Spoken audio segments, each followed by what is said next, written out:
إن الحمد لله نحمده ونستعينه ونستغفره ونعوذ بالله من شرور أنفسنا وسيئات أعمالنا من يهده الله فلا مضل له ومن يضلل فلا هادي له وأشهد أن لا إله إلا الله وحده لا شريك له وأشهد أن محمدا عبده ورسوله يا أيها الذين آمنوا اتقوا الله حق تقاته ولا تموتن إلا وأنتم مسلمون يا أيها الناس اتقوا ربكم الذي خلقكم من نفس واحدة وخلق منها زوجها وبث منهما رجالا كثيرا ونساء واتقوا الله الذي تساءلون به والأرحام إن الله كان عليكم رقيبا يا أيها الذين آمنوا اتقوا الله وقولوا قولا سديدا يصلح لكم أعمالكم ويغفر لكم ذنوبكم ومن يطع الله ورسوله فقد فاز فوزا عظيما أما بعد فإن خير الكلام كلام الله وخير الهدي هدي محمد صلى الله عليه وسلم وشر الأمور محدثاتها وكل محدثة بدعة وكل بدعة ضلالة وكل ضلالة في النار. Donc le dernier cours portait sur les choses détestables, voire interdites, à faire durant la prière.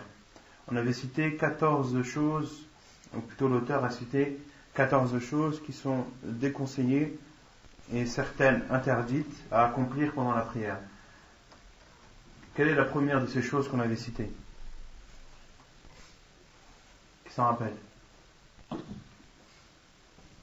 On avait dit al-abathu bi al-thawb aw al-badan fi as-salat, le fait d'ajuster ses vêtements ou de bouger son corps pendant la prière. On avait dit que cela était déconseillé et la preuve c'est le hadith où le compagnon, un des compagnons du prophète lui a demandé est-ce qu'il lui était autorisé avant de se poser son front sur le sol, d'ajuster le sol. Le prophète lui a dit si vraiment tu en as le besoin, alors une fois, alors passe ta main une fois sur le sol pour l'ajuster et par la suite te prosterner.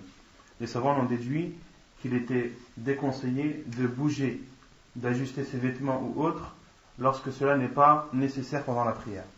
La deuxième chose qu'on avait citée c'était al-ikhtisar. Qu'est-ce que c'est l'ikhtisar de salat? Le fait de prier en posant ses mains sur ses hanches. Le prophète sallam a interdit que l'homme ou la femme prie en étant mukhtasira, c'est-à-dire en posant ses mains sur ses hanches. La troisième chose qu'on avait citée, c'était de lever son regard au ciel. Et on avait dit que l'avis le plus sûr des savants, c'était que cela était makruh ou interdit? Makruh c'est détestable, interdit c'est haram. On avait dit que rajih c'était que c'était haram, que c'était interdit et non déconseillé. Pourquoi? Car le prophète alayhi salam a violemment condamné celui qui lève son regard au ciel pendant la prière. Il a dit que ces gens s'arrêtent ou s'abstiennent de lever leur regard au ciel, ou bien alors de peur que leur vue ne soit ôtée, de peur que leur vue ne soit enlevée, de peur qu'ils ne deviennent aveugles.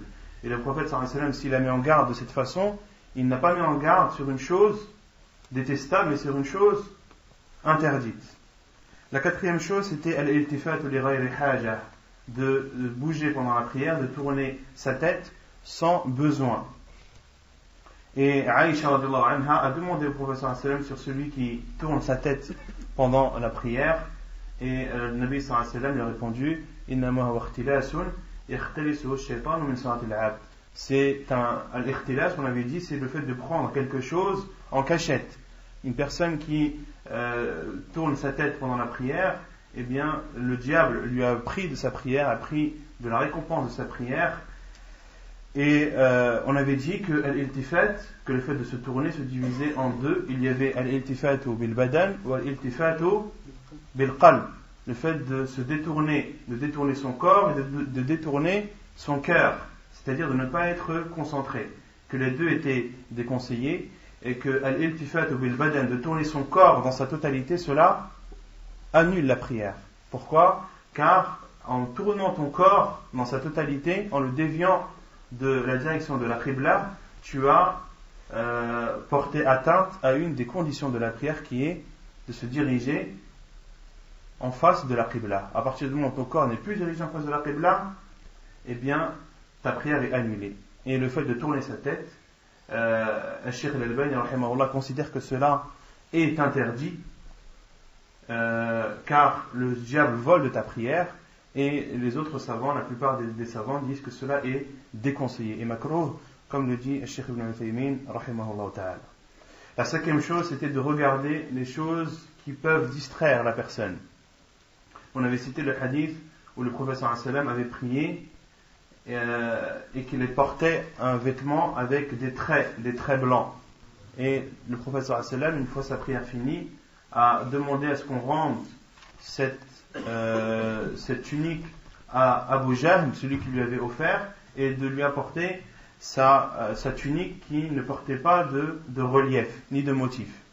Et le prophète sallam a dit Allahatni, que cette tunique avec les traits blancs, avec ses motifs, ont déconseillé le prophète, ont déconcentré le prophète alayhi sallam dans sa prière. Les savants ont déduit qu'il était déconseillé de regarder, car le prophète sallam pendant sa prière n'apportait qu'un seul regard. Mais ce regard a suffi à le déconcentrer. Et les savants disent qu'il est déconseillé de regarder des choses pendant ta prière qui pourraient te distraire. La sixième chose, c'est de faire as-sadl et de couvrir sa bouche. Cela est déconseillé pendant la prière. Qu'est-ce que sadl? Naam? As-sadl, dans le hadith ici. Le prophète sallam naha an as-sadl fi as-salat. Non, le bâillement c'est at-tafa'ub. C'est de rester emprisonné dans son vêtement. Naam, ahsan. As-sadl, c'est de porter un vêtement qui entre guillemets t'emprisonne, comme une cape, de la prendre et de la fermer de telle sorte que tu ne puisses pas sortir tes mains, que tes mains soient emprisonnées dans ce vêtement. Le prophète sallam a interdit de prier dans un vêtement comme ceci, car c'est dangereux pour toi pendant ta prière, surtout au moment où tu vas te prosterner. Si tu ne peux pas sortir tes mains, tu peux tomber ou autre. Donc les savants ont déduit qu'il était déconseillé à la personne de prier dans un vêtement qui ne te permet pas de sortir et de libérer tes bras. De même que le prophète a déconseillé de cacher sa bouche, de couvrir sa bouche pendant la prière. Septièmement, at-tafa'ub, le bâillement. Le bâillement est déconseillé pendant la prière, et le prophète a dit at-tafa'ub fi as-salat min ash-shaytan. Le bâillement pendant la prière provient du diable. فَإِذَا تَفَاءَبَ أَحَدُكُمْ فَلْيَكْظِمْ مَا اسْتَطَاعَ. Et lorsque l'un d'entre vous sent que le bâillement arrive, sent qu'il va bâiller, alors qu'il résiste autant qu'il le peut. Et dans une autre version, dans un autre hadith, le prophète a dit فَإِنْ لَمْ يَسْتَطِعْ فَلْيَضَعْ يَدَهُ عَلَى فِيهِ. Et s'il ne peut pas se retenir, si le bâillement est beaucoup trop fort, alors qu'il mette sa main devant sa bouche. Qu'il mette sa main devant sa bouche. Et le prophète a dit فَإِنَّ الشَّيْطَانَ يَدْخُلُ فِيهِ. Car le diable, lorsque tu bailles, entre dans ta bouche.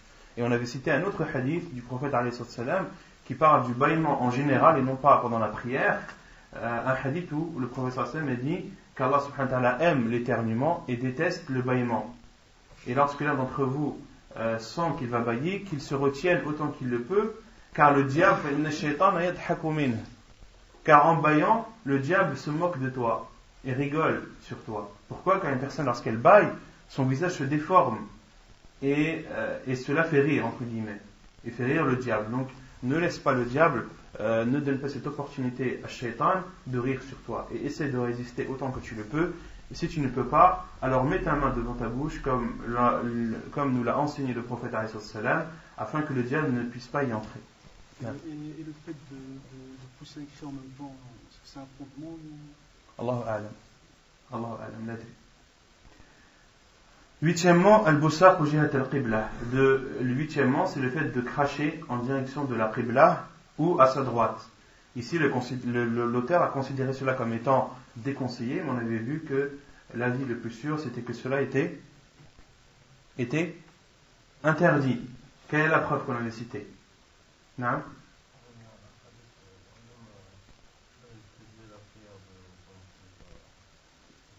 Non?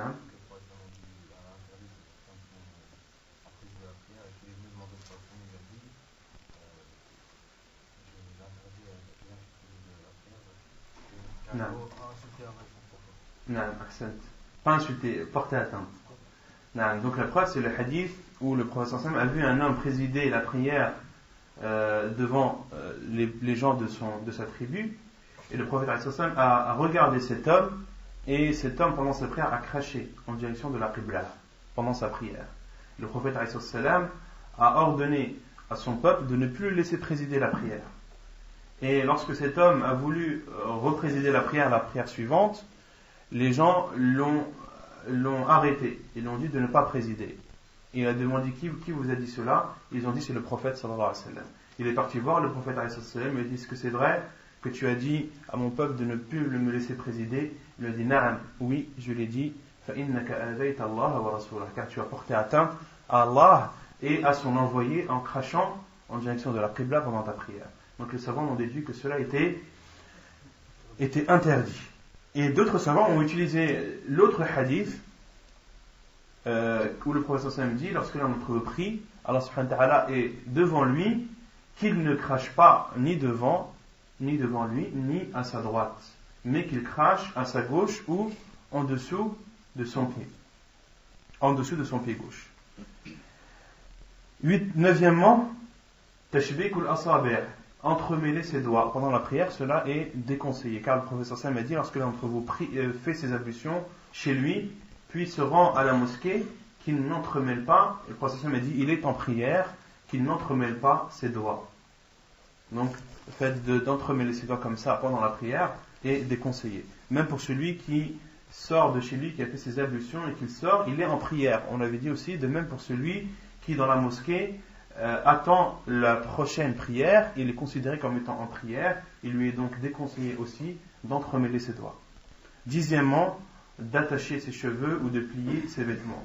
Cela est déconseillé pendant la prière. Le prophète sallam a dit, comme cela a été rapporté dans le hadith d'Ibn Abbas, j'ai été ordonné de me prosterner sur 7 membres et de ne pas attacher mes cheveux ni de plier mes vêtements. Les savants ont déduit que lorsque tu veux prier, il t'est déconseillé d'attacher tes cheveux et de plier tes vêtements, car lorsque tu te prosternes, tout doit se prosterner. Que ce soit ton corps ou tes vêtements, tout doit s'abaisser et tout doit s'humilier devant Allah subhanahu wa ta'ala. Non. Allah, pour la femme, al-Dahir, c'est que non. Parce que la femme, elle prie avec son khimar. Elle prie avec son hijab. Donc l'interdiction là, elle vaut que pour l'homme et non pas pour la femme. Wallahu a'lam. Et 11e, l'auteur a cité le fait de précéder ses genoux avant ses mains pendant la prosternation, avant de se prosterner. On avait cité la divergence des savants à ce sujet, et l'auteur, lui, considérant qu'il faut précéder ses mains avant ses genoux, il considère de la même façon qu'il est déconseillé de précéder ses genoux avant ses mains. 12e, de ne pas coller ses avant-bras sur le sol, car cela est une ressemblance au chien. 13e, on avait dit qu'il était déconseillé de prier en présence d'un repas ou lorsque la personne a des envies pressantes, a envie d'uriner ou autre. Et on avait dit que pour le fait qu'il est déconseillé de prier en présence d'un repas, les savants ont dit que ce soit un repas que tu désires et qui te soit autorisé à la consommation. Il faut ces deux conditions. Si c'est un repas que tu ne désires pas, il t'est autorisé de prier même en présence de celui-ci.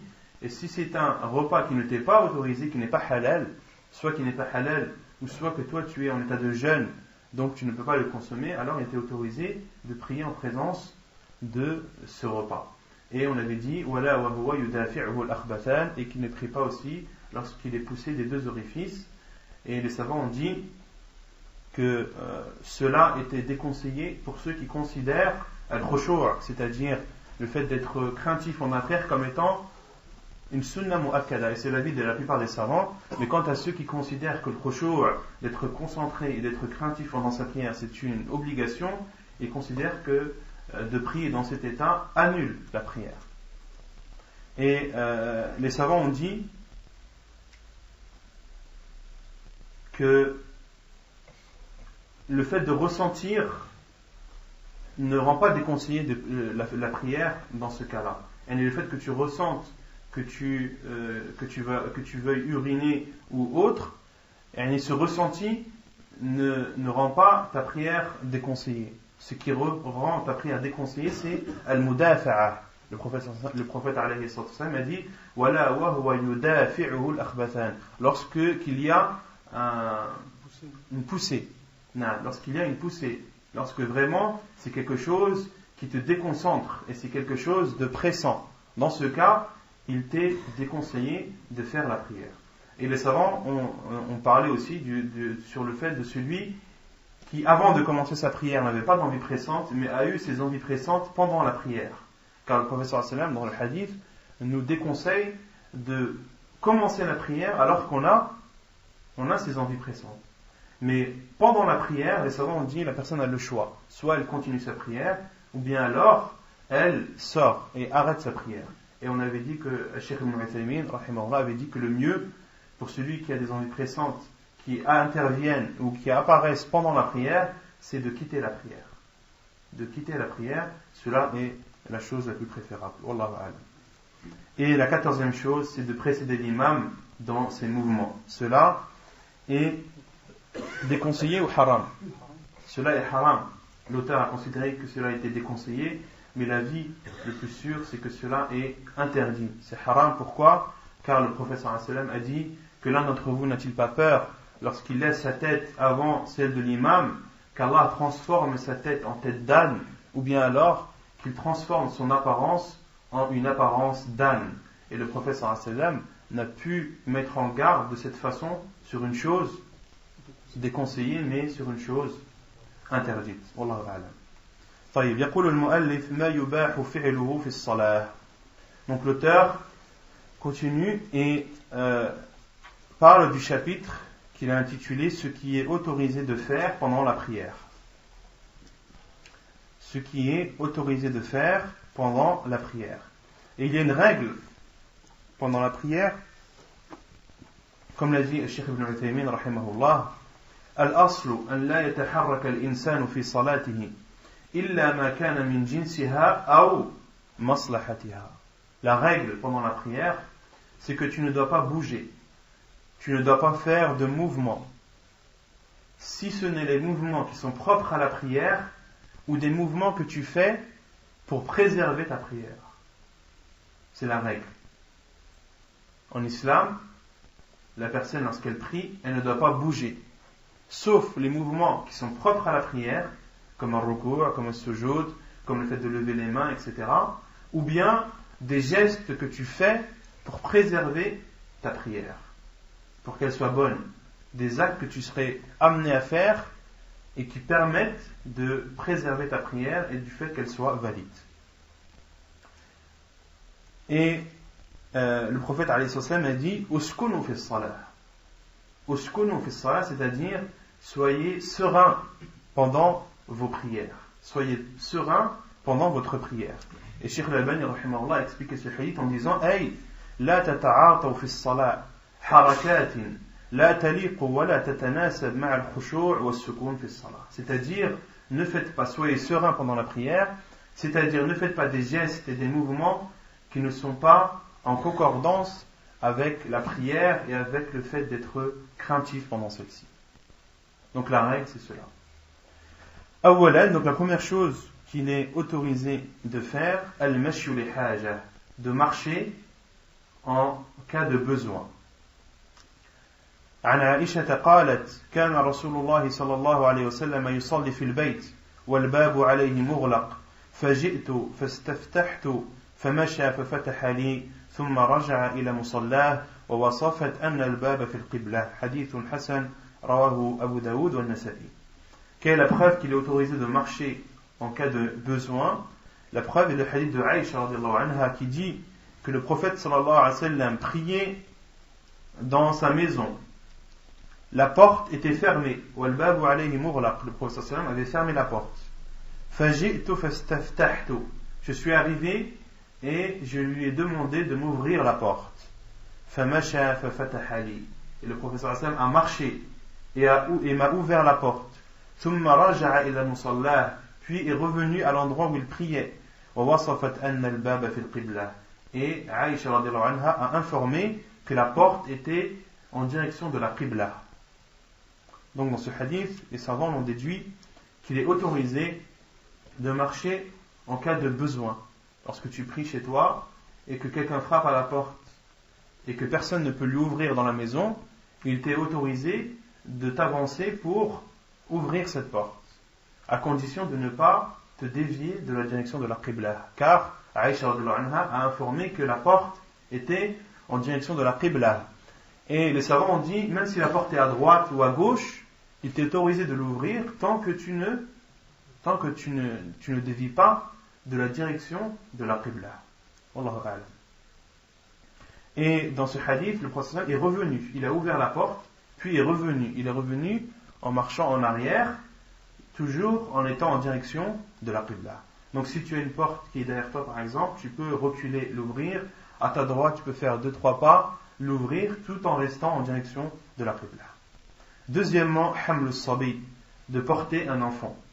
عن أبي قتادة أن رسول الله صلى الله عليه وسلم كان يصلي وهو حامل أمامة بنت زينب بنت رسول الله صلى الله عليه وسلم ولأبي العاص ابن الربيع فإذا قام حملها وإذا سجد وضعها حديث متفق عليه.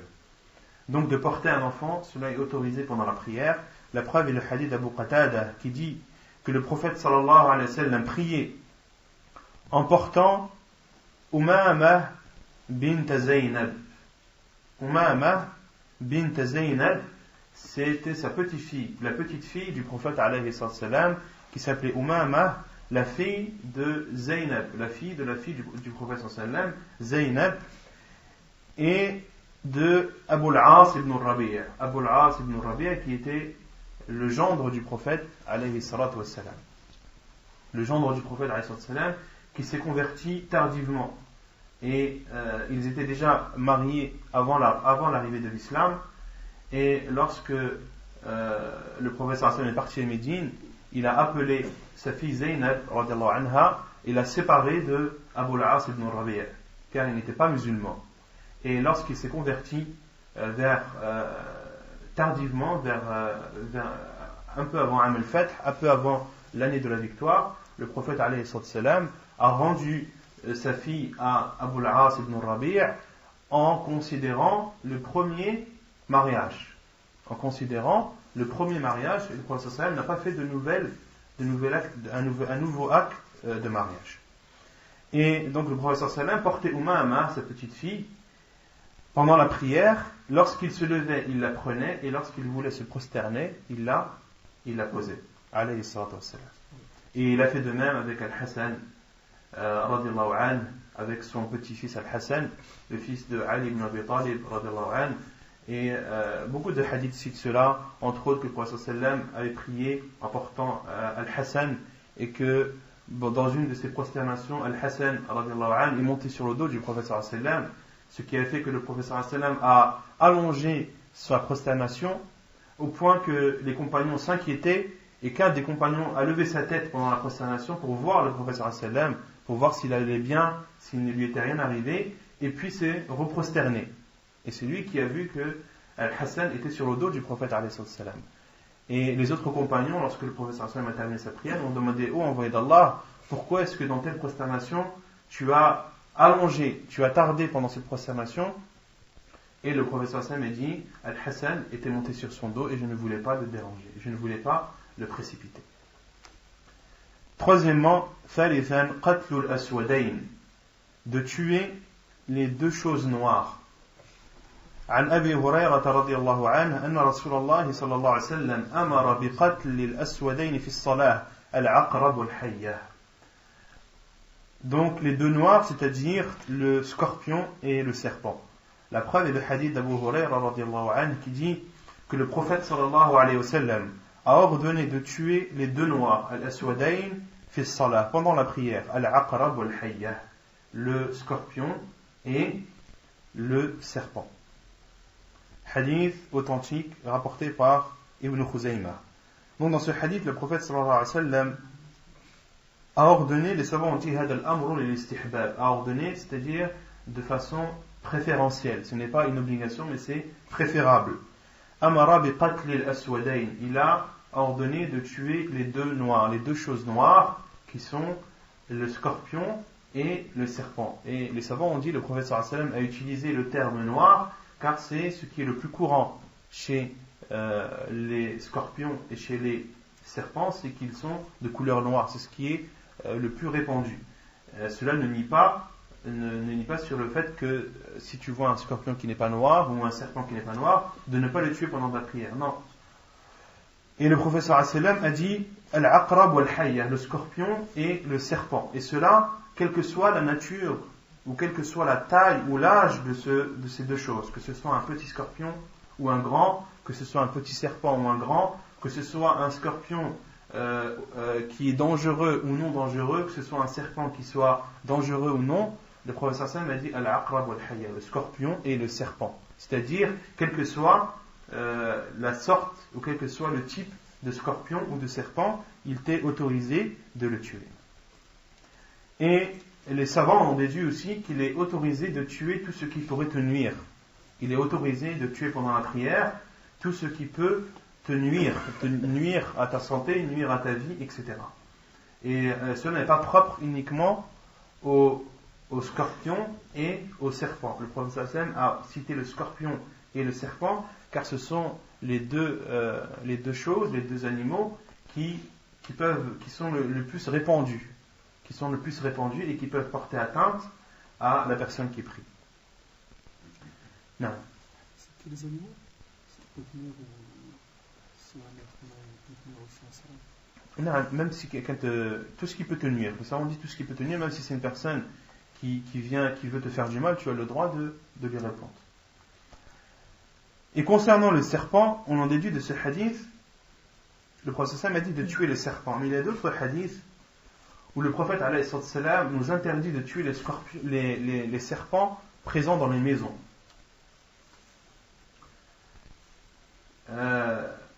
Sauf, comme le prophète alayhi wa sallam nous l'a dit, sauf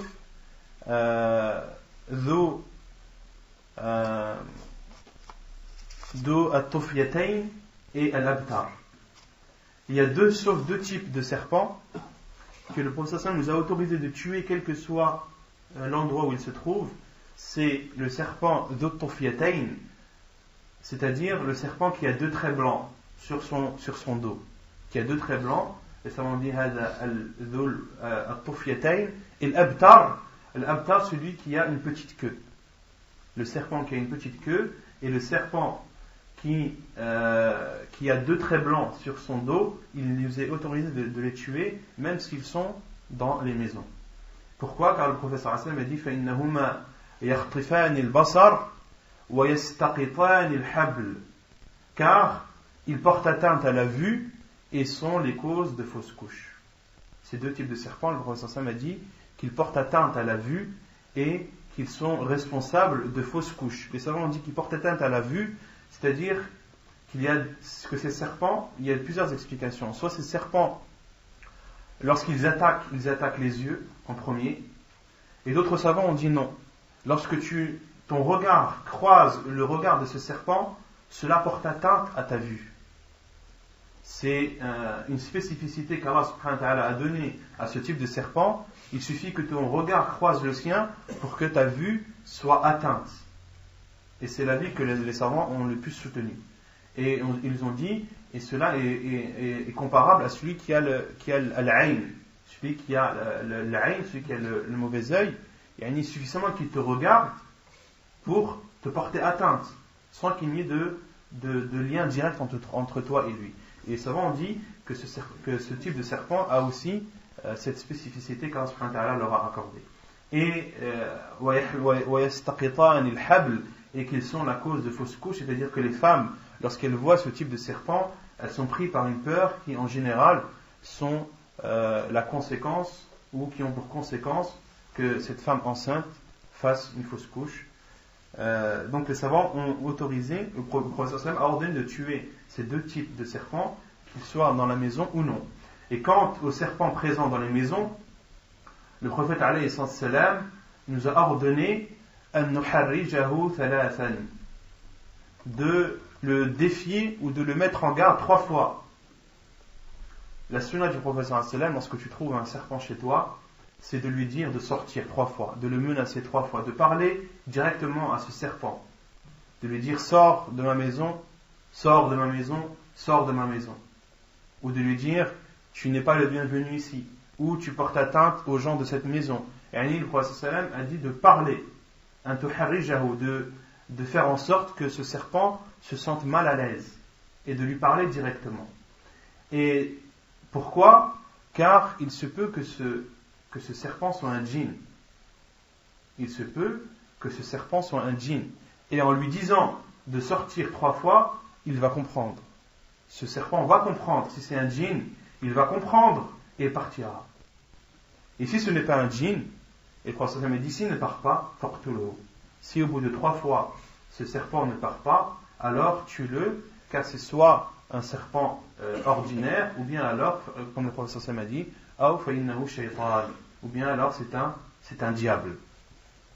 Et la preuve de cela est un hadith rapporté dans Sunan Abi Daoud, qui a été authentifié par Sheikh Al-Albani, rahimahullah, qu'un homme était chez un compagnon du prophète alayhi salam, et il a senti des mouvements sous le lit. Il s'est levé et le compagnon lui a dit, que fais-tu? Il a dit, je vais tuer ce serpent. Il y a un serpent sous le lit, je vais le tuer. Et ce compagnon, radiyallahu anhu, a dit, regarde la maison en face. Dans cette maison, il y avait un homme qui venait de se marier récemment. Un compagnon du prophète qui s'était marié récemment. Il est parti dans une des batailles avec le prophète alayhi salam, et comme ça ne faisait pas longtemps qu'il s'était marié, il a demandé au prophète sallam de lui autoriser d'aller voir sa femme. Et le prophète sallam lui a autorisé, lui a dit irji' bi silahik. Le prophète sallam lui a autorisé, il lui a dit lorsque tu retourne avec ton arme. Et ce compagnon radiyallahu anhu, lorsqu'il est arrivé devant chez lui, il a vu sa femme devant la porte. Il lui a demandé, que fais-tu? Il lui a dit, entre dans la maison et tu verras pourquoi est-ce que je suis dehors. Et il est rentré, il a vu un serpent dans sa maison, et il l'a planté avec sa lance. Et il est sorti, ce compagnon radiyallahu anhu, est sorti avec le serpent planté à sa lance, en levant sa lance, et le serpent qui bougeait encore, il n'était pas encore mort. Et il est sorti, en levant sa lance, le serpent planté dessus. Et le rawi al-hadith a dit, et je ne sais pas qui est mort le premier, est-ce que c'est le serpent ou l'homme? Et les gens de sa tribu sont partis voir le prophète alayhi salam et lui ont dit, ressuscite-nous cet homme. Le prophète alayhi salam a dit, istaghfiru lahu.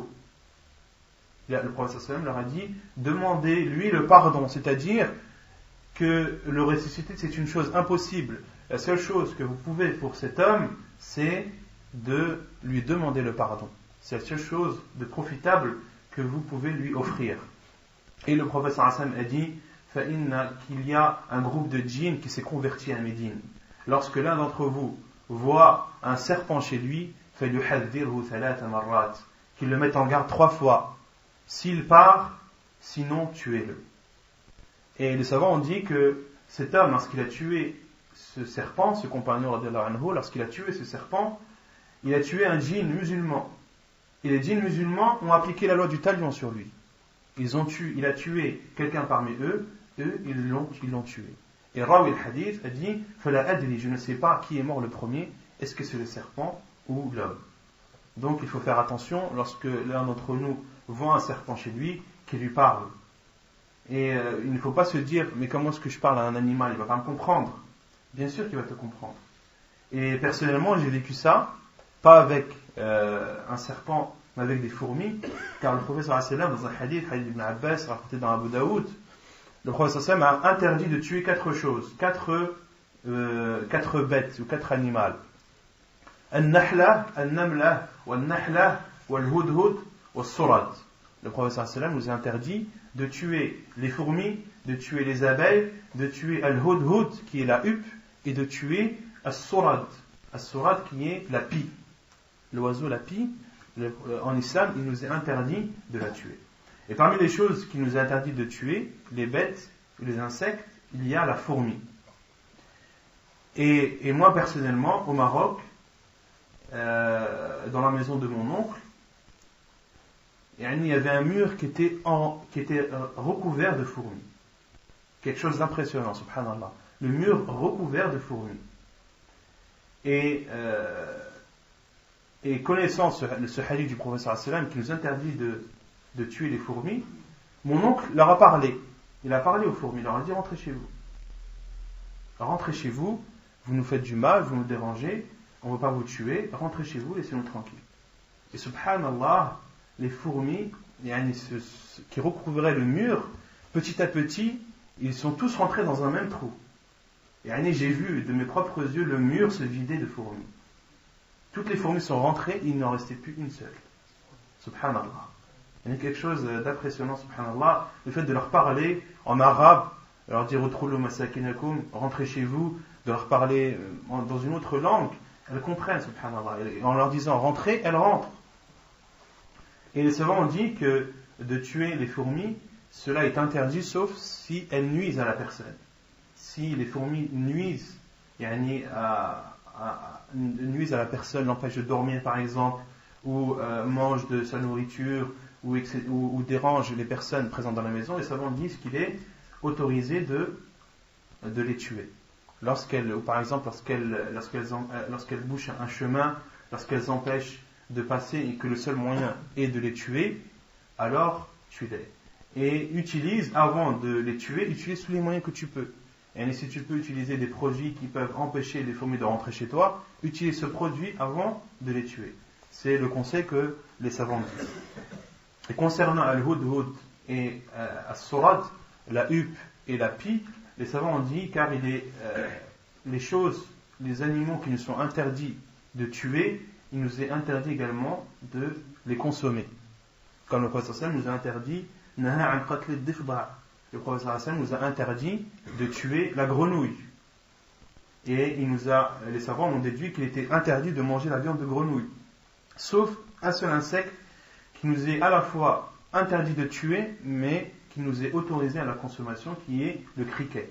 Le prophète sallallahu a dit La taqtulul jarad fa innahu min junudillahi al-a'zam. Ne tuez pas le criquet, car il fait partie d'une immense armée d'Allah subhanahu wa ta'ala. Et dans un autre hadith, le prophète sallallahu a dit Uhilat lana maytatan wa daman al-hut wal jarad. Il nous est autorisé 2 bêtes mortes qui sont le poisson et le criquet. Donc le criquet, lorsque tu le trouves mort, il était autorisé de le manger, même si il t'est interdit de le tuer. C'est le seul insecte qui est à la fois interdit de tuer, mais qui était autorisé à la consommation. Tous les autres animaux que le prophète sallallahu alayhi wa sallam nous a interdit de tuer, il nous est interdit de les consommer. Donc dans ce hadith, lorsque tu es en prière et que tu vois un serpent qui n'a pas de trait blanc sur son dos et qui n'a pas de petite queue, alors demande-lui de sortir 3 fois. Et ne le tue pas à premier abord. رابعا الالتفات والإشارة المفهمة للحاجة. عن جابر قال اشتكى رسول الله صلى الله عليه وسلم فصلينا وراءه وهو قاعد فالتفت إلينا فرآنا قياما فأشار إلينا فقعدنا. Donc la 4e chose qu'il est autorisé de faire pendant la prière, c'est de tourner sa tête ou de faire un signe qui peut être compris, et ceci en cas de besoin. La preuve est le hadith de Jabir qui dit que le prophète sallallahu alayhi wa sallam était malade. Ishtaka, c'est-à-dire qu'il s'est plaint. Et les savants ont dit, dans d'autres versions, le prophète sallallahu alayhi wa sallam s'est plaint car il est tombé d'un cheval et s'est fait mal sur son flanc, sur le côté de son corps, qui ne lui permettait pas de prier debout. Et le prophète sallallahu alayhi wa sallam priait assis. Fasallayna, donc Jabir dit, nous avons prié derrière lui alors qu'il était assis. Faltafata ilayna, et le prophète sallallahu alayhi wa sallam a tourné sa tête en direction de ses compagnons et a vu qu'ils étaient debout, que lui était assis, qu'il priait assis, et que ses compagnons radiyallahu anhum priaient debout. Fa'ashara ilayna faqa'adna, et le prophète sallallahu alayhi wa sallam a fait un signe à ses compagnons de s'asseoir. et ils se sont assis. Et ainsi la sunna, lorsque l'imam prie assis, priez assis. Comme il a dit, وَإِذَا صَلَّى جَالِسًا فَصَلُّوا جُلُوسًا أَجْمَعِينَ. Et lorsqu'il prie assis, alors priez tous assis. Et la cause, c'est le prophète sallam détestait cela, car c'est ce que faisaient les Romains avec leur roi. Le roi s'asseyait et eux étaient devant lui, étaient debout devant lui. Le prophète sallam a dit, ne faites pas comme les Romains, et lorsque l'imam prie assis, alors priez assis de même. Donc dans ce hadith, le prophète sallam a tourné sa tête et a fait un signe de sa main par lequel ses compagnons ont compris qu'il fallait qu'il s'assied. Donc on avait cité un hadith du prophète sallam lorsqu'il avait envoyé un de ses compagnons en éclaireur, et le prophète sallam attendait sa venue, et pendant salat al-fajr, quand le prophète sallam priait al-fajr, il a regardé en direction, il a tourné sa tête en direction de al-jabal, de la montagne d'où devait venir l'éclaireur, et le prophète sallam regardait au cas où son éclaireur revenait, alors qu'il était en prière pendant salat al-fajr. خامسا البصاق في ثوبه أو إخراج منذيله من جيبه لما مر في حديث جابر في النهي عن البصاق أو عن البصاق جهة القبلة. Donc cinquièmement, qu'il est autorisé de cracher sur son vêtement ou bien de sortir un mouchoir à notre époque, de sortir un mouchoir et de cracher dessus pendant sa prière, comme cela a été rapporté dans le hadith de Jabir radiyallahu anhu, qui dit, où le prophète sallam a dit, lorsque l'un d'entre vous est debout pendant sa prière, il est devant Allah subhanahu wa ta'ala est devant lui, qu'il ne crache pas devant lui ni à sa droite, mais qu'il crache à sa gauche en dessous son pied gauche. Et si son crachat ne peut être retenu, et le prophète a dit qu'il fasse avec son vêtement ainsi, qu'il approche son vêtement de sa bouche et qu'il crache, et ensuite qu'il frotte son vêtement, ou à notre époque de sortir un mouchoir, de cracher dans ton mouchoir et de le remettre dans ta poche. Cela est autorisé pendant la prière. سادسا الإشارة برد السلام على من سلم عليه. Sixièmement, de faire un geste pour répondre au salam de celui qui t'a salué.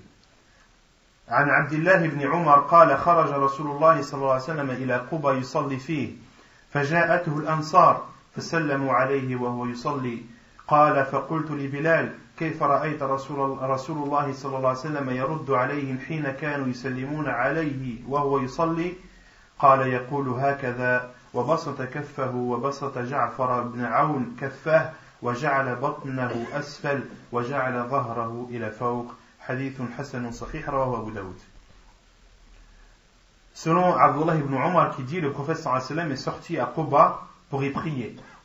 Et Al-Ansar sont passés à proximité du prophète alayhi sallam et ils l'ont salué alors qu'il était en prière. Et Abdullah ibn Umar a dit, j'ai dit à Bilal, comment as-tu vu le prophète sallallahu alayhi wa sallam répondre à leur salut alors qu'il était en prière? Et Bilal a dit, يقول هكذا وبسط كفه وبسط جعفر بن عون كفه. Et Bilal radiyallahu anhu a tendu sa main وجعل بطنه أسفل وجعل ظهره إلى فوق. Et il a mis la paume de sa main vers le bas et le dessus de sa main vers le haut. Et il a tendu sa main comme ça, en faisant un signe de sa main, la paume de la main vers le sol et le dessus de la main dirigé vers le ciel. Donc cela est la façon par laquelle le musulman répond au salam de celui qui le salue, de faire ainsi, de faire comme ça.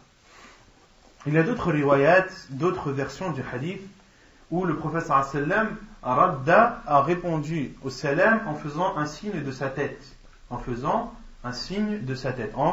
haussant sa tête comme ça. Et les savants ont déduit, comme Cheikh Al-Albani rahimahullah, qu'il y a deux façons de répondre au salam.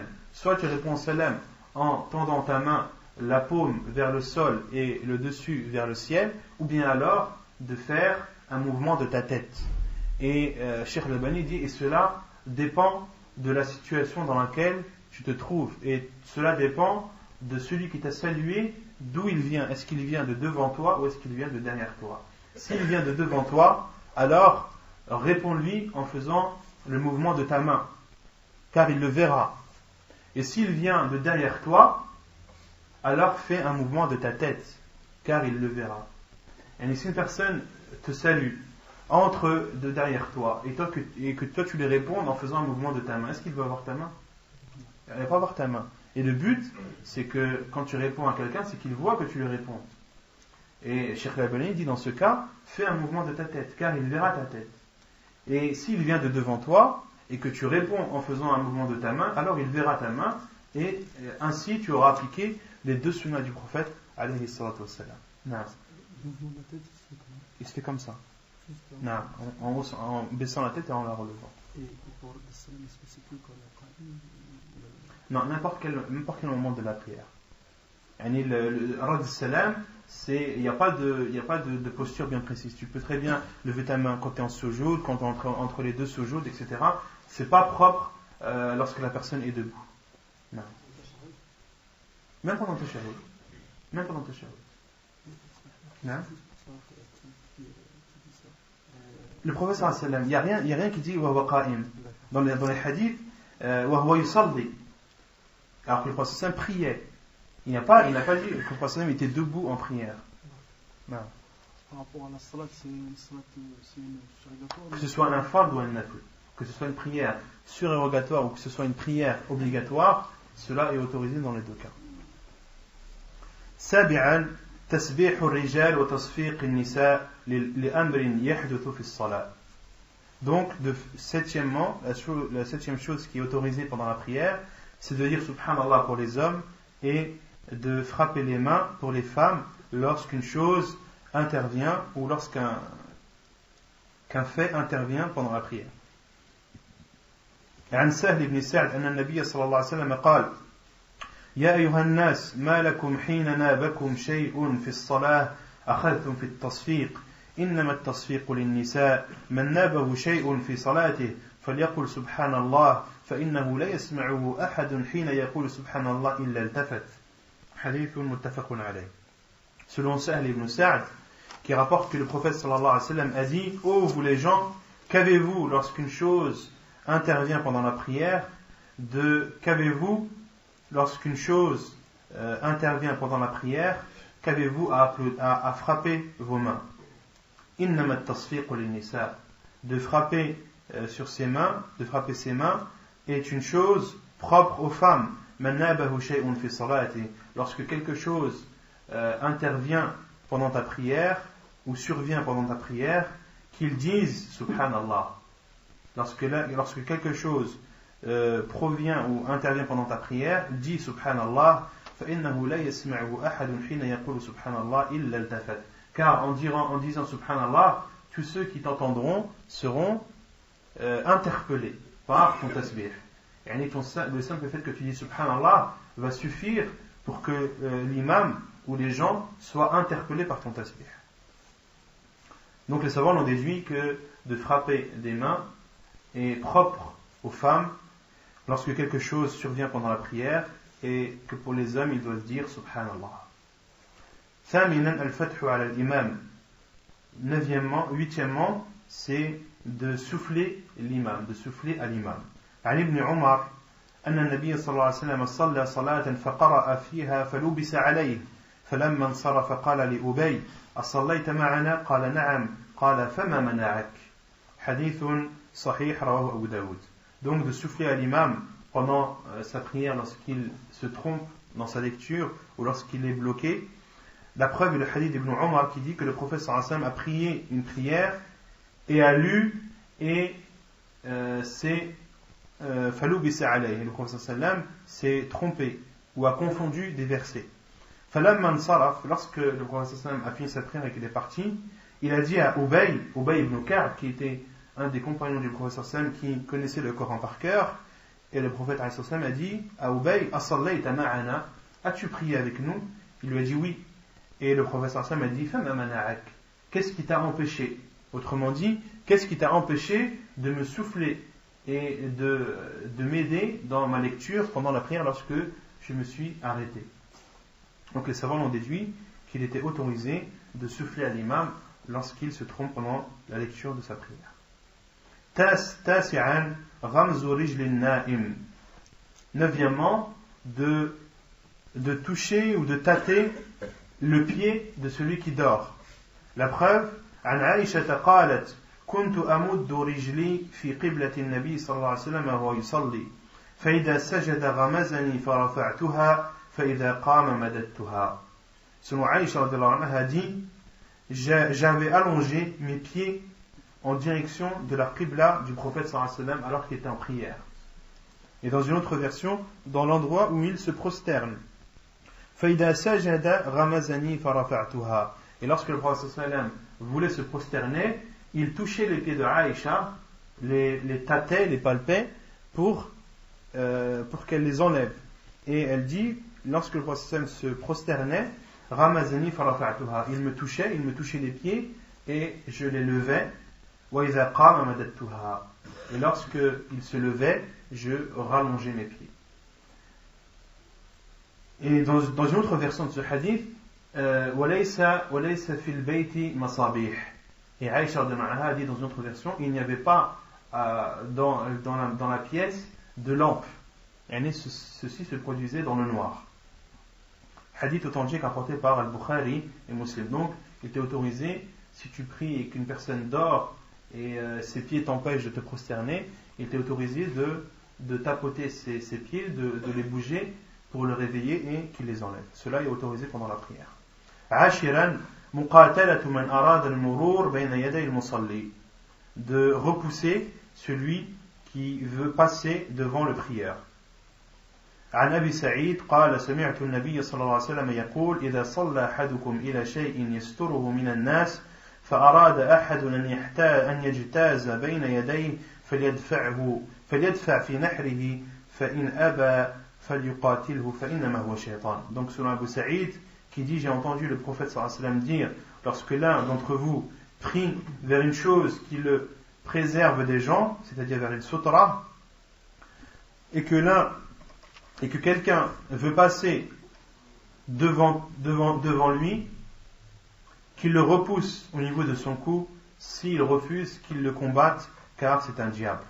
Hadith sahih rapporté par Muslim. Donc il est autorisé de repousser, voire de combattre celui qui veut passer devant toi pendant la prière. Ce mouvement ou ces mouvements de ta part sont autorisés. 11 البكاء.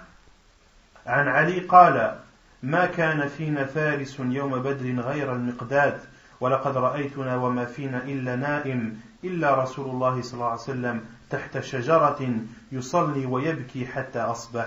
حديث صحيح رواه ابن خزيمة.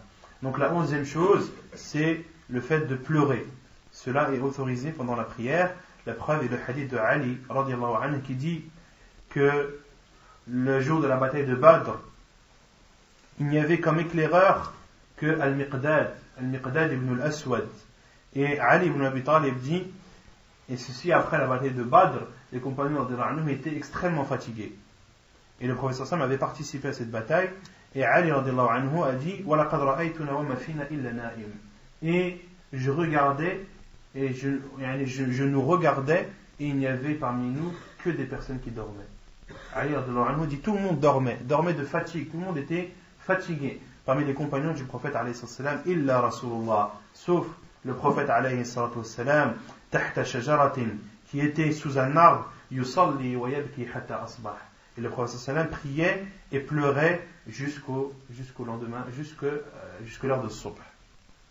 Donc le prophète alayhi salam, malgré qu'il ait assisté à cette bataille et qu'il est fatigué, le prophète sallam, Ali radiyallahu anhu l'a vu prier en dessous un arbre et pleurer alayhi salatu wassalam. Il y a d'autres hadiths qui nous prouvent qu'il est autorisé de pleurer pendant la prière. C'est le hadith où le prophète alayhi salatu wassalam était malade et qu'il a ordonné à Abu Bakr radiyallahu anhu de présider la prière. Et Aïcha radiyallahu anha lui a dit, oh envoyé d'Allah, il ne pourra pas prier, ses pleurs l'empêcheront de présider sa prière et les gens ne comprendront pas ce qu'il dit. Et le prophète alayhi salatu wassalam a dit, Mour Abu Bakr fa yusalli bin nas, a ordonné à Abu Bakr qu'il prie et qu'il préside la prière. Et Aïcha radiallahu anha a réitéré sa remarque au prophète alayhi salam, lui a dit, envoyé d'Allah, il ne pourra pas retenir ses pleurs. Et le prophète a ordonné qu'Abu Bakr radiallahu anhu préside la prière. Aïcha radiallahu anha connaissait son père, elle savait comment il était sensible, et a dit à Hafsa radiallahu anha d'aller voir le prophète et de lui dire que Abu Bakr radiallahu anhu est une personne très sensible et qui ne pourra pas présider la prière. Hafsa radiallahu anha a tenté également de convaincre le prophète alayhi salam, mais le prophète a dit Mourou Abu Bakr falyusalli bin nas, ordonne à Abu Bakr de présider la prière. Malgré le fait que ces femmes radiallahu anhu ont insisté sur le fait qu'Abu Bakr radiallahu anhu était une personne sensible et qui pleurait beaucoup pendant sa prière, cela n'a pas empêché le prophète sallam d'ordonner de prier. Autrement dit, il est autorisé de pleurer pendant la prière. Donc ce sont les 11 choses qui sont autorisées de faire pendant la prière. Ensuite, l'auteur cite les choses qui annulent la prière. Premièrement, la certitude d'avoir perdu ses ablutions. عن عباد ابن تميم عن عمه أنه شكى إلى رسول الله صلى الله عليه وسلم الرجل الذي يخيل إليه أنه يجد الشيء في الصلاة فقال لا ينفتل أو لا ينصرف حتى يسمع صوتا أو يجد ريحا. حديث متفق عليه. Donc la première chose qui annule, c'est la certitude d'avoir perdu ses ablutions. La preuve est le hadith de Ubad ibn Tamim qui rapporte qu'un homme, que son oncle a exposé au prophète alayhi salam le fait qu'un homme qui prie et à qui on a fait croire qu'il a ressenti quelque chose pendant sa prière. Il a dit yukhayyalu ilayhi annahu yajidu shay'a fi as-salah. Qu'on a fait croire, c'est-à-dire que le diable lui a fait croire. Dans d'autres versions, le prophète sallallahu nous dit que le diable fait croire à la personne qu'il a perdu ses ablutions. Yani, que ce soit des bruits dans son ventre ou autre, et le diable utilise cela pour faire croire à la personne qu'il a perdu ses ablutions. Et donc c'est l'oncle de Tamim, de Ubad ibn Tamim, a demandé au prophète sallallahu concernant un homme à qui on a fait croire qu'il avait perdu ses ablutions pendant la prière. Et le prophète a dit là, qu'il ne parte pas, qu'il ne sorte pas de sa prière, jusqu'à ce qu'il entende un bruit ou qu'il sente une odeur. Hadith authentique rapporté par Al-Bukhari et Muslim. Et les savants ont déduit de ce hadith beaucoup de choses, entre autres que al-yaqin la yazulu bishak, qu'une certitude ne peut être contredite par un doute. Une personne qui prie, qui a fait ses ablutions, est-ce que son état de pureté est une certitude pour lui ou pas? C'est une certitude. Et la certitude n'est pas enlevée, n'est pas supprimée par un doute. D'accord? Cette certitude que tu as en état d'ablution, elle ne doit être enlevée que par une certitude. Al-yaqin la yazulu illa bil-yaqin. Al-yaqin la yazulu illa bil-yaqin. Une chose certaine ne doit être supprimée ou contredite que par une chose certaine.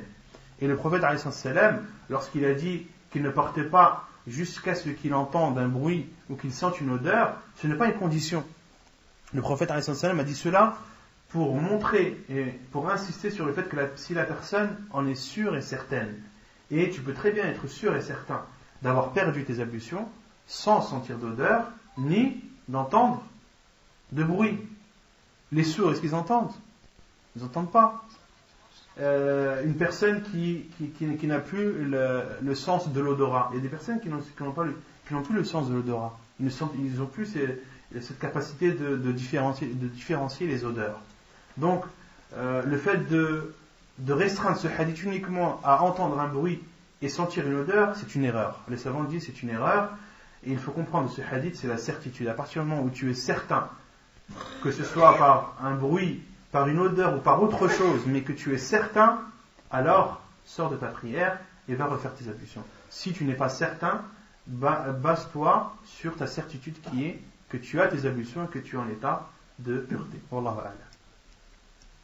ثانيا ترك ركن من الأركان أو شرط من الشروط عمدا وبدون عذر لقول النبي صلى الله عليه وسلم للمسيء صلاته ارجع فصلي فإنك لم تصلي حديث متفق عليه ولأمره صلى الله عليه وسلم لمن رأى في ظهر قدمه لمعة أن يعيد الوضوء والصلاة حديث سبق رواه أبو داود وهو حديث صحيح.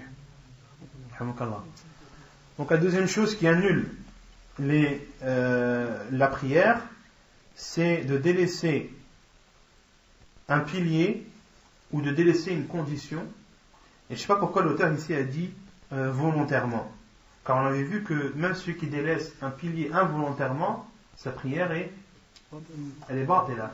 Donc je ne sais pas l'auteur pourquoi est-ce qu'il a dit amdan. Allah alam, je ne sais pas pourquoi il a dit ça. Ce qui est connu des savants, c'est que ar-rukn, le pilier ou le shart ou la condition, ils doivent obligatoirement être accomplis. Une personne qui a délaissé un pilier, que ce soit par oubli ou autre, il doit absolument le refaire. Même les prosternations de la distraction ne répareront pas sa prière. Il doit refaire ce pilier.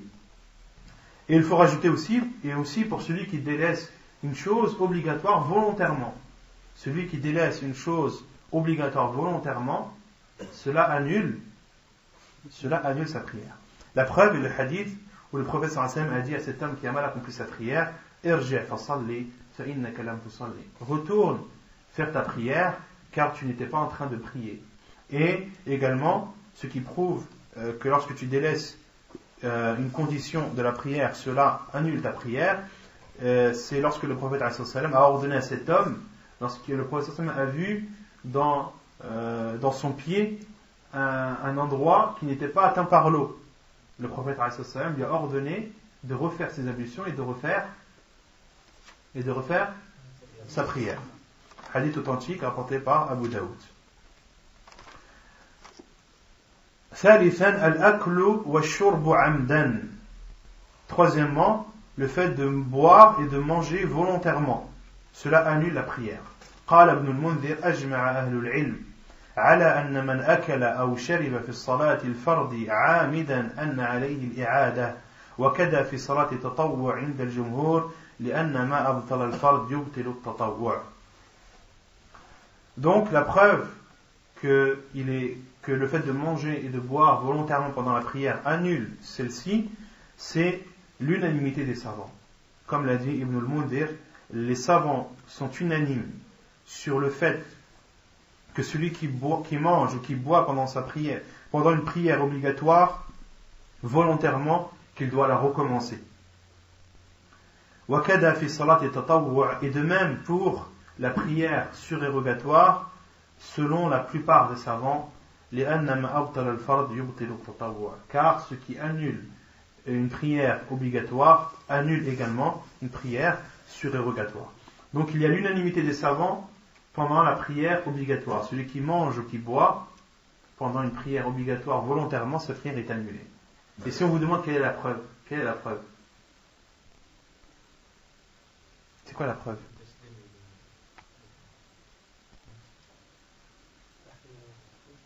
Non. La preuve c'est l'ijma'. La preuve c'est l'unanimité des savants.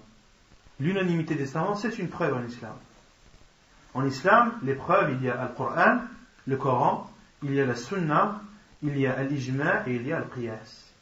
Il y a l'unanimité des savants et il y a l'analogie. Et l'unanimité des savants, quelle est la preuve que c'est une preuve? Le hadith du prophète qui dit La tajtami'u ummati ala dalalah. Ma communauté n'est jamais unanime sur une chose égarée. Lorsqu'il y a l'unanimité des savants sur une chose, cela est une preuve de cette chose. Car le prophète a dit que sa communauté ne peut pas être unanime sur une chose de fausse. Elle ne peut pas être unanime sur un égarement. Autrement dit, si elle est unanime, c'est sur une chose vraie. Donc la preuve, c'est l'ijma'. Et l'ijma', ça nous suffit comme preuve. L'ijma', c'est une preuve, l'unanimité, c'est une preuve en elle-même. Non.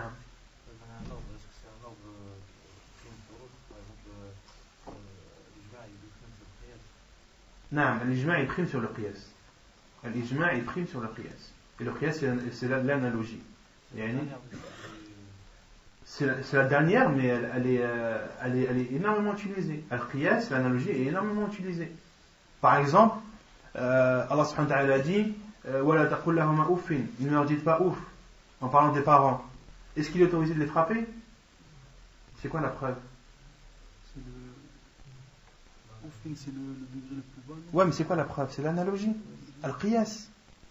Par analogie, il est plus interdit de frapper tes parents que de leur dire ouf. Est-ce qu'il y a un hadith qui te dit de ne pas frapper tes parents? Comment? Non, Al-Qiyas c'est utilisé par les savants, mais il y a énormément de jugements où le Qiyas est utilisé. T'as pas sur chaque chose un hadith bien précis ou un verset bien précis. Tu en déduis. Il y a beaucoup de déductions dans l'ahkam al-shar'iyya. Donc la preuve c'est l'ijma'. رابعا الكلام عمدا لغير مصلحة الصلاة. Donc de parler volontairement dans des paroles qui ne sont pas ou qui n'ont pas pour but de préserver la validité de ta prière. عن زيد بن أرقم قال كنا نتكلم في الصلاة يكلم الرجل منا صاحبه وهو إلى جنبه في الصلاة حتى نزلت وقوموا لله قانتين فأمرنا بالسكوت ونهينا عن الكلام. La preuve qu'il est interdit de parler volontairement lorsque ces paroles ne sont pas pour le bien de la prière, c'est le hadith de Zayd ibn Arqam qui dit nous parlions pendant la prière. L'homme parlait à son compagnon. Alors l'homme parlait à son compagnon qui était à côté de lui pendant la prière. Hatta nazalat wa qumu lillahi qanitin. Jusqu'à ce que le verset où Allah subhanahu wa ta'ala dit wa qumu lillahi qanitin, et levez-vous pour Allah avec humilité. Fa umirna bis sukut wa nuhina 'anil kalam. Et nous avons été ordonnés de nous taire et il nous a été interdit de parler. Qui leur a ordonné? Allah subhanahu wa ta'ala, et le prophète alayhi salam leur a ordonné de se taire et leur a interdit de parler pendant la prière. Et les paroles qui sont autorisées pendant la prière, c'est at-tasbih pour l'homme. De dire subhanallah, ça c'est autorisé, comme on a cité les hadiths précédemment, et aussi de souffler à l'imam. C'est une parole qui est autorisée pendant la prière. Non, tout ce qui était rapporté dans le sunnah, comme les versets qu'on avait cités dans Surat al-A'la. Et sinon, la base c'est que tu fais des gestes. Et quand tu veux faire comprendre quelque chose à quelqu'un alors que tu es en prière, tu dois utiliser des gestes et non pas la parole. D'accord? C'est ça la base, c'est que tu utilises les gestes. Khamisan ad-dahik. La cinquième chose qui annule la prière, c'est le rire. ونقل ابن المنذر الإجماع على بطلان الصلاة بالضحك. Et la preuve, c'est l'unanimité des savants, comme l'a rapporté Ibn al-Munzir, l'unanimité des savants sur l'annulation de la prière de celui qui a ri pendant sa prière. Et concernant le sourire, cela n'annule pas la prière. Le sourire, cela n'annule pas la prière, comme c'est l'avis de beaucoup de savants, parmi eux Cheikh Ibn Baz qui dit At-tabassum la yufsidu as-salah. Le sourire n'annule pas la prière, mais il est déconseillé. Les 4 imams l'ont déconseillé. Wa karihahu al-a'immatu al-arba'a, l'imam Malik, l'imam Ahmad, l'imam Abu Hanifa et l'imam Shafi'i, tous disent que at-tabassum, que de sourire pendant la prière, est déconseillé. Sadisan مرور المرأة البالغة أو الحمار أو الكلب الأسود بين يدي المصلي دون موضع سجوده.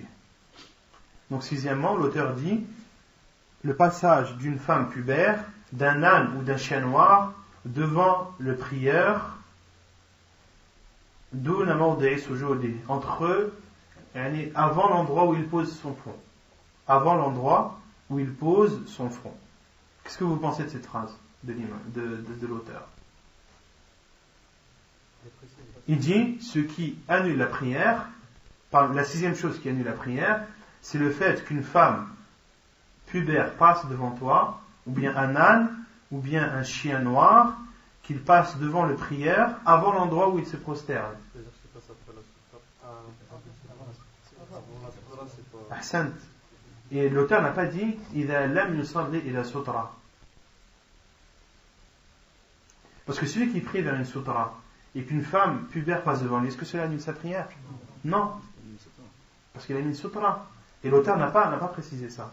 Et il a dit qu'une femme, lorsqu'elle passe devant toi, une femme pubère, un âne ou un chien, qu'il coupe ta prière. Il n'a pas dit quand tu n'as pas de sutra. Parce que quand tu as une sutra, ta prière n'est pas annulée. Donc il faut rajouter إذا لم يصلي إلى غير سترة أو إذا صلى إلى غير سترة. إذا صلى إلى غير سترة. Ceux qui ont le livre, il faut qu'ils rajoutent إذا صلى إلى غير سترة.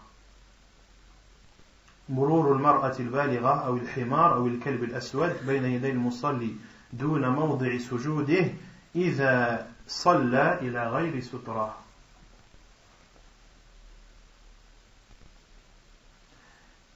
لقوله صلى الله عليه وسلم إذا قام أحدكم يصلي فإنه يستره إذا كان بين يديه مثل آخرة الرحل فإذا لم يكن بين يديه مثل آخرة الرحل فإنه يقطع صلاته الحمار والمرأة والكلب الأسود.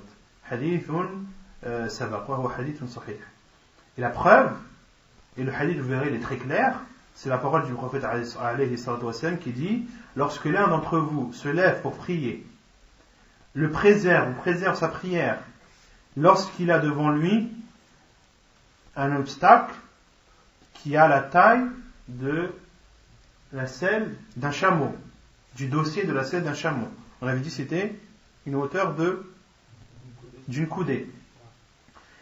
فإذا لم يكن بين يديه مثل آخرة الرحل, et s'il n'a pas devant lui un obstacle d'une hauteur du dossier de la selle d'une chamelle, فإنه يقطع, alors coupe sa prière l'âne, la femme et le chien noir. Le prophète sallallahu alayhi wa sallam m'avait dit فإذا لم يكن, s'il n'a pas devant lui une sutra d'une hauteur d'une coudée, alors si un âne, un chien noir ou une femme passe devant lui, alors sa prière est annulée. Autrement dit, s'il a une sutra, sa prière n'est pas annulée. Wallahu a'lam. ونكتفي بهذا القدر وصلى الله وسلم وبارك على نبينا محمد وعلى آله وصحبه أجمعين وآخر دعوانا أن الحمد لله رب العالمين. نعم. Donc le frère demande celui qui éternue pendant sa prière, est-ce qu'il doit dire Alhamdulillah? La réponse est oui. La personne, lorsqu'elle prie et qu'elle éternue pendant sa prière, il lui est autorisé de dire Alhamdulillah, comme le dit Cheikh Al-Albani, rahimahullah ta'ala. Et il y a le hadith d'un compagnon, radiallahu anhu, rapporté dans Sahih Muslim, qui a éternué pendant sa prière, et il a dit Alhamdulillah. Un compagnon a éternué, il a dit Alhamdulillah, et ce compagnon lui a dit Arhamukallah. Et les compagnons, radiallahu anhum, ont frappé sur leur cuisse pour le faire taire. Pour faire taire ce compagnon qui a dit Arhamukallah. Et regardait, et jetait des regards sur ce compagnon, radiallahu anhu. Et ce compagnon, les compagnons le regardaient, il a dit Wa thakla ummayah, ma lakum tanduruna ilay. Oh, qu'avez-vous à me regarder? Alors qu'il est en prière. Il disait aux autres compagnons qui essayaient de le faire taire, qu'avez-vous à me regarder? Et lorsque le prophète alayhi salam a terminé sa prière, ce compagnon a dit Fa wallahi ma qaharani, wala darabani, wala shatamani. Je jure par Allah que le prophète sallallahu alayhi wa sallam ne m'a ni insulté, ne m'a ni grondé, ne m'a pas frappé, mais il m'a dit Inna hadihi as-salat la yasluhu fiha shay'un min kalamin nas. Cette prière, il n'est pas autorisé, il n'est pas légiféré de parler comme parlent les gens. Innama huwa tasbihun wa takbirun wa tahmid. Mais cette prière, il n'y a que des tasbih, des takbir et des tahmid. D'accord, donc le prophète sallallahu alayhi wa sallam a enseigné à ce compagnon de ne pas dire Alhamukallah. Mais il ne lui a pas dit de ne pas dire Alhamdulillah. Et les savants ont déduit que celui qui éternue pendant sa prière, il lui est autorisé de dire Alhamdulillah. Mais quant à ceux qui ont entendu cette personne dire Alhamdulillah, il ne leur est pas légiféré de dire Yarhamukallah. Wallahu a'lam. Naam? Non, c'est pas un qiyas, le hadith il est wadih. Parce que dans le hadith, le compagnon il a dit Alhamdulillah quand il a terminé. Naam. S'ils sont en prière. S'ils ne sont pas en prière, ben bien sûr, c'est une obligation. C'est un des droits du musulman envers le musulman, c'est lorsqu'il éternue et qu'il dit Alhamdulillah, tu dois lui dire, le prophète a dit, فَحَقٌّ عَلَى كُلِّ مَنْ سَمِعَهُ. Il est du devoir de tous ceux qui l'ont entendu dire Alhamdulillah de lui dire Yarhamukallah. On dit c'est une obligation. Pour chaque personne qui a entendu une personne éternuer et dire Alhamdulillah, c'est une obligation de dire Yarhamukallah. Allah a'lam. Le scorpion et le serpent, tu peux les tuer dans n'importe quel endroit. Le prophète sallam a ordonné, alors qu'il était à Médine, il a dit Uqtulul hayat, uqtulul hayat, uqtulul hayat. Le prophète sallam a exhorté ses compagnons, et dans sa khutbah, il leur a dit Uqtulul hayat, uqtulul hayat, uqtulul hayat. Tuez les serpents, tuez les serpents, tuez les serpents. Et Abdullah ibn Umar, lorsqu'il a entendu ce hadith du prophète sallam, est sorti dans les rues de Médine et cherchait les serpents. Alors, il cherchait les serpents et tuait tous les serpents qu'il pouvait trouver. Jusqu'à ce qu'un des compagnons l'a vu, et lorsque Ibn Umar s'apprêtait à tuer un serpent dans une maison, c'est là où ce compagnon lui a dit que le prophète a interdit de tuer les serpents présents dans les maisons. Donc cela, le prophète l'a dit à Médine, donc dans le haram, dans une terre sacrée, on déduit qu'il est autorisé de tuer les serpents, même s'ils sont à la Mecque ou à Médine. Non. En ce qui concerne quand quelqu'un veut passer et que l'autre s'occupe de la salade, et on doit stopper, mais qu'il insiste vraiment. Qu'il insiste vraiment, le prophète m'a dit t'insistes aussi. Le prophèt m'a dit que tu l'empêches de passer. Si il insiste, il persiste, alors combat-le. Et même si tu dois être amené à te battre avec lui, bats-toi avec lui. فإنه الشيطان car le prophète a dit فإنه الشيطان car c'est un diable. Non. Allah alam, je sais pas, les savants lorsqu'ils ont expliqué al-abtar, la parole du prophète al-abtar, ils ont dit c'est celui qui a une petite queue. Ils n'ont pas donné plus de précision. Allah alam. Par rapport à l'ishara durant la salat, c'est une personne. Je suis pris à côté d'une personne, elle a perdu ses ablutions, elle est partie les faire, ça a fait un trou. Est-ce que j'ai le droit de tirer la personne qui est à côté? Les maslahat des salat, ça c'est pour le bien de la prière. Et la règle c'est ça, c'est les gestes que tu es amené de faire pour le bien de la prière, ils sont autorisés. Donc si il y a une personne à côté de toi, tu peux la tirer pour fermer le saf, c'est pour le bien de la prière. Allah a'lam. Tu as le droit de tirer, après s'il ne veut pas, tu le laisses. Alaykum alayhi. Le prophète a interdit de prier dans des safs qui sont coupés. Et il a dit Man qata'a safan qata'ahu Allah. Celui qui coupe un rang, Allah le coupera. Donc lorsque tu vois un saf qui est coupé, où il y a un trou, il faut que tu fasses en sorte de compenser ce trou et de le boucher. Par rapport au poteau là, parce que nous on prie dans un masjid où il y a un poteau qui coupe deux safs.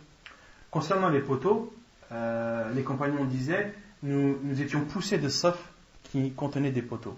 Au temps du professeur sallam, il est interdit, et le professeur a interdit de prier dans des rangs qui sont coupés par des poteaux, des piliers. Mais les savants ont dit, sauf dans un cas, lorsque la mosquée est pleine.